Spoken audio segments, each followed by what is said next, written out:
Relación cliente-servidor. ¿Qué son?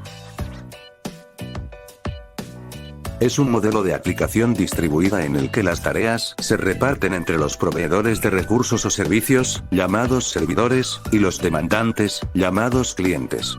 Un cliente realiza peticiones a otro programa, el servidor, quien le da respuesta. Características del cliente. Son quienes inician solicitudes o peticiones, tiene por lo tanto papel activo en la comunicación, se denomina el dispositivo maestro o amo. Espera y recibe respuestas del servidor, generalmente a corto tiempo. Generalmente puede conectarse a varios servidores a la vez.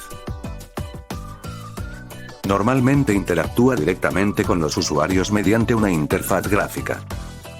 Características del servidor. Al iniciar se espera a que lleguen las solicitudes de los clientes, desempeña entonces un papel pasivo en la comunicación, se denomina el dispositivo esclavo. Tras la recepción de una solicitud, la procesa y luego envía la respuesta al cliente. Por lo general acepta las conexiones de un gran número de clientes, en ciertos casos el número máximo de peticiones puede estar limitado. Características sistema cliente-servidor. El servidor presenta a todos sus clientes una interfaz única y bien definida. El cliente no necesita conocer la lógica del servidor, solo su interfaz externa. El cliente no depende de la ubicación física del servidor, ni del tipo de equipo físico en el que se encuentra, ni de su sistema operativo. Los cambios en el servidor implican pocos o ningún cambio en el cliente. Tipos de arquitectura. La arquitectura en dos niveles se utiliza para describir los sistemas cliente-servidor, en donde el cliente solicita recursos y el servidor responde directamente a la solicitud con sus propios recursos. Esto significa que el servidor no requiere otra aplicación para proporcionar parte del servicio.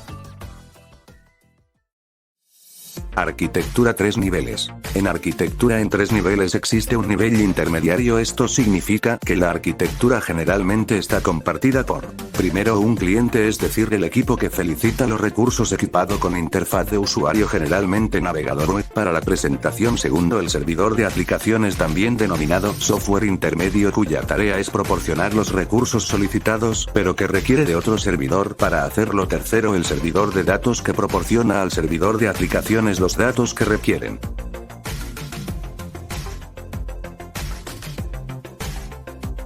Arquitectura niveles múltiples. En arquitectura en 3 niveles, cada servidor, nivel 2 y 3, realiza una tarea especializada, un servidor. Por lo tanto, un servidor puede utilizar los servicios de otros servidores para proporcionar su propio servicio. Por consiguiente, la arquitectura en 3 niveles es potencialmente una arquitectura en n niveles. Algunas diferencias. La arquitectura en 2 niveles es, por lo tanto, una arquitectura cliente-servidor en la que el servidor es polivalente, es decir, puede responder directamente a todas las solicitudes de recursos del cliente. En la arquitectura en 3 niveles, las aplicaciones al nivel del servidor son descentralizadas de uno a otro, es decir, cada servidor se especializa en una determinada tarea, por ejemplo, servidor web o un servidor de bases de datos.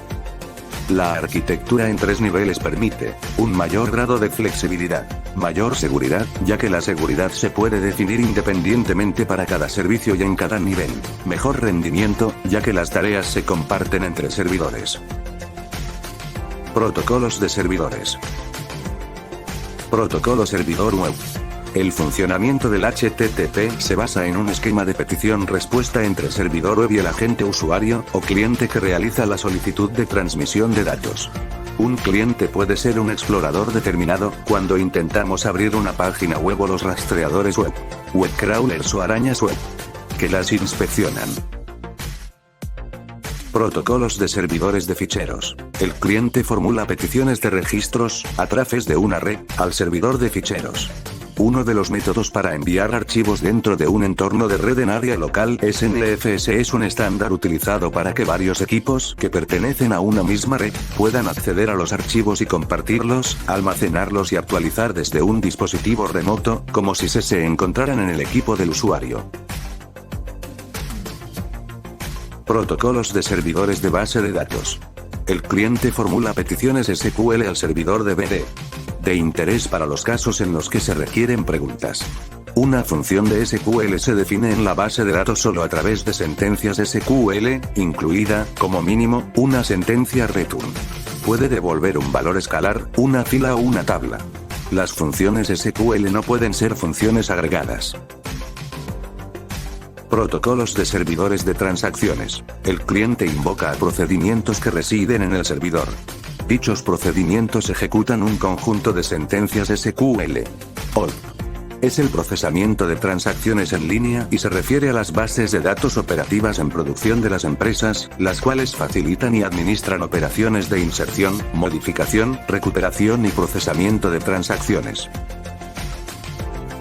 Protocolos de servidores de objetos. Los objetos clientes se comunican con los objetos servidores usando ORB. El cliente invoca un método de un objeto remoto. El ORB localiza una instancia de esa clase de servidor de objetos, invoca el método solicitado y envía los resultados a los objetos cliente. Observemos un ejemplo. En este caso el cliente va a ser Chrome, quien va a hacer uso de los siguientes servidores como Google, Amazon Facebook, entre otros.